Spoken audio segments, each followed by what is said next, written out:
மன்னார் மாவட்டத்தின் முள்ளிக்குளம் கிராமத்திலிருந்து மரிச்சுக்கட்டி பூக்குளம் ஊடாக சிலாபம் பள்ளகண்டல் புனித அந்தோனியார் ஆலயத்திற்கு செல்லும் வனஜீவராசிகள் பாதுகாப்பு திணைக்களத்தின் கட்டுப்பாட்டில் உள்ள பாரம்பரிய பாதையை வழிபாட்டாளர்களின் பயன்பாட்டிற்காக திறந்துவிடக் கோரி முள்ளிக்குளம் கிராம மக்கள் முன்னெடுத்த கவனஈர்ப்பு போராட்டம் ஆடி மாதம் 6ஆம் திகதி கடந்த திங்கட்கிழமை முள்ளிக்குளம் பிரதான வீதியில் நடைபெற்றது.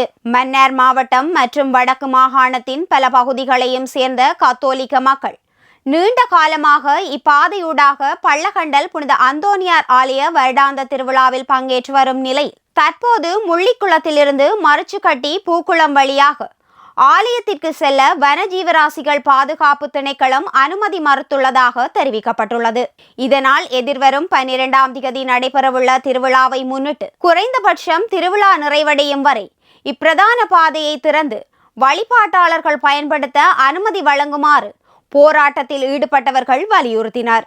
போராட்டத்தில் கலந்து கொண்ட மக்கள் பாரம்பரிய பாதையூடாக ஆலயத்திற்கு செல்ல சுமார் 30 கிலோமீட்டர் மட்டுமே பயணம் செய்ய வேண்டிய நிலையில் தற்போது அதிகாரிகள் பரிந்துரைத்துள்ள அனுராதபுரம் வழியை பயன்படுத்தினால் சுமார் 200 கிலோமீட்டர் பயணம் செய்ய வேண்டியிருப்பதாக குறிப்பிட்டுள்ளனர்.